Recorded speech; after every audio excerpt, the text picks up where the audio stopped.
अस्सलाम वालेकुम दोस्तों तकरीबन पूरी दुनिया में फैलने वाली कोरोना वायरस की वबा से आप बखूबी वाक़फ़ होंगे। कोरोना वायरस के फैलाव के बाद दुनिया भर के लाखों अफराद अपनी ज़िंदगी बसर करने के अंदाज़ को ड्रामाई अंदाज में बदल रहे हैं। इनमें बहुत सारी तब्दीलियां आर्जी होंगी, लेकिन तारीख़ में बीमारियों के बड़े तवील मुद्दती असरात मरतब हुए हैं। आज हम आपको 5 ऐसी वबा के बारे में बताएंगे जिन्होंने तारीख बदल दी। दोस्तों, वीडियो को शुरू करने से पहले आपसे गुजारिश है कि हमारे चैनल को सब्सक्राइब करें और साथ दिए गए बेल के आइकन पर क्लिक करें ताकि आपको हमारी नई आने वाली इन्फॉर्मेटिव वीडियोस की अपडेट मिलती रहे। तो आइए दोस्तों शुरू करते हैं।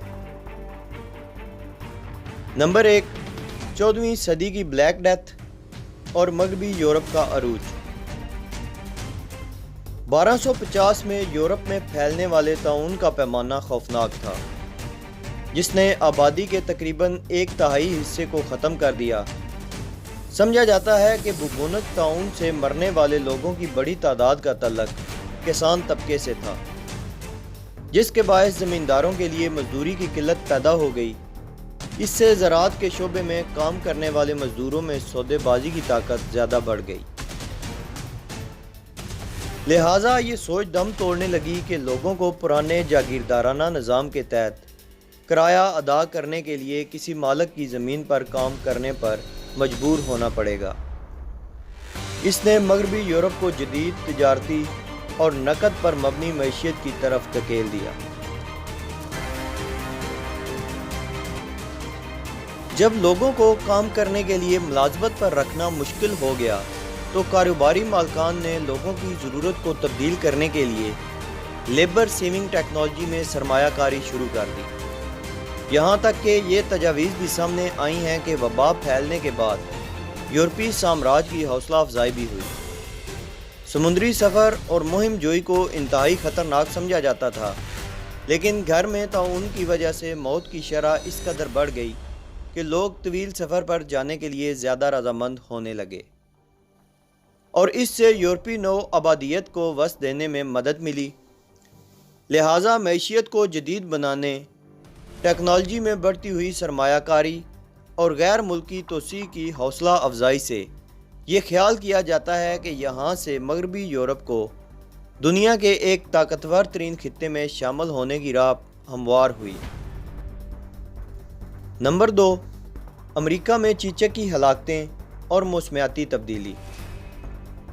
अमेरिका की 15वीं सदी के आखिर में नौ आबादियात ने इतने लोगों को हलाक किया जो शायद दुनिया की आबो हवा को तब्दील करने का बायस बना हो।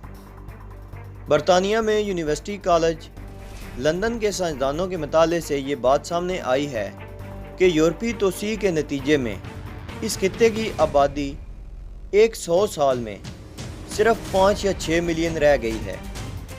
इनमें से बहुत सी अमवात नौ आबादियाती निज़ाम के अलमदारों की तरफ से मुतारफ़ करवाई जाने वाली बीमारियों की वजह से हुई।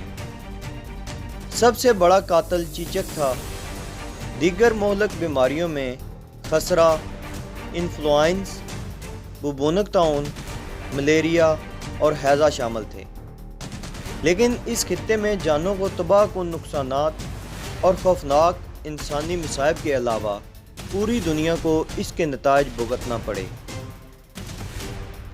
जिंदा रह जाने वाले कम अफराद की तादाद के बायस खेती बाड़ी के लिए इस्तेमाल होने वाली ज़मीन कम हो गई और जंगलात में तब्दील होने लगी।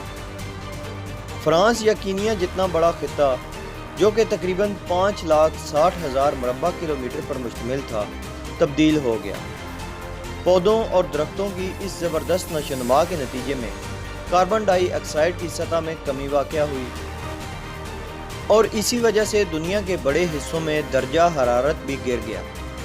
साइंसदानों का ख्याल है कि इसके साथ ही बड़े आतिश फशां फटे और शमसी सरगर्मियों में कमी की वजह से एक ऐसा अरसा शुरू हुआ जिसे लिटिल आइस एज के नाम से जाना जाता है। बदकिस्मती से सबसे ज़्यादा मुतासर होने वाले इलाकों में से एक यूरोप था, जिसे फसलों में शदीद नुकसान और कैद का सामना करना पड़ा। نمبر 3، زرد بخار۔ اگرچہ زرد بخار کا اثر تباہ کن تھا، اس کے بارے میں خیال کیا جاتا ہے کہ تقریباً 50,000 فوجی افسر، ڈاکٹرز اور ملاح ہلاک ہو گئے تھے اور صرف 3,000 زندہ مرد فرانس لوٹے تھے۔ افریقہ سے پھوٹنے والی اس وبا کا مقابلہ کرنے کے لیے یورپی افواج میں کوئی قدرتی مدافعت موجود نہیں تھی۔ اپنے فوجیوں کی شکست اور بدنظمی دیکھ کر نپولین نے نہ صرف ہیٹی بلکہ شمالی امریکہ میں فرانس کے نو آبادیاتی عزائم کو بھی ترک کر دیا تھا۔ نمبر 4، افریقہ میں پایا جانے والا جانوروں کا طاعون۔ جانوروں کو متاثر کرنے والی ایک مہلک بیماری نے افریقہ میں یورپ کے نو آبادیات کو تیز کرنے میں مدد فراہم کی۔ یہ کوئی وبا نہیں تھی جس نے لوگوں کو براہ راست ہلاک کیا، بلکہ ایک ایسی بیماری تھی جس نے جانوروں کو مار ڈالا۔ 1888 سے 1897 کے درمیان رینڈر پیسٹ وائرس، جسے مویشیوں کے طاعون کے طور پر بھی جانا جاتا ہے، نے افریقی مویشیوں کو 90% تک ہلاک کیا۔ یہ ہلاکتیں افریقہ، مغربی افریقہ اور جنوب مغربی افریقہ کے ہورن کی کمیونٹیز میں ہوئیں، جہاں سے اس نے تباہی مچا دی۔ مویشیوں کے نقصان سے افلاس، معاشرے میں خرابی اور مہاجرین کے فرار ہونے کے کئی واقعات ہوئے، یہاں تک کہ فصلوں کے اگانے والے علاقوں پر بھی اثر پڑا، کیونکہ بہت سے لوگوں نے زمین پر ہل چلانے کے لیے بیلوں پر انحصار کیا تھا۔ نمبر 5، چین میں طاعون اور منگ خاندان کا زوال۔ منگ خاندان نے تقریباً 3 صدیوں تک چین پر حکومت کی۔ اس دوران اس نے مشرقی ایشیا کے ایک وسیع حصے پر بہت بڑا ثقافتی اور سیاسی اثر و رسوخ قائم کیا، لیکن طاعون کی وبا کی وجہ سے یہ سب کچھ تباہ کن انجام تک پہنچا۔ 1641 میں ایک وبا شمالی چین پر پہنچی، جس سے کچھ علاقوں میں 20 سے 40% کے درمیان آبادی ہلاک ہو گئی۔ طاعون اس وقت پھیلا جب خشک سالی اور ٹڈی دل کا بھی سامنا تھا۔ کھیتوں میں فصلیں تباہ ہو گئیں اور لوگوں کے پاس کھانے کو کچھ نہ رہا۔ کہا جاتا ہے کہ لوگوں نے وبا سے مرنے والے افراد کی لاشوں کو کھانا شروع کر دیا تھا۔ یہ بحران شاید بوبونک طاعون اور ملیریا کے امتزاج کی وجہ سے ہوا تھا۔ یہ بھی ممکن ہے کہ یہ شمال سے آنے والے حملہ آور اپنے ساتھ لائے ہوں، جو بالآخر عظیم منگ خاندان کو ختم کرنے کا سبب بنی۔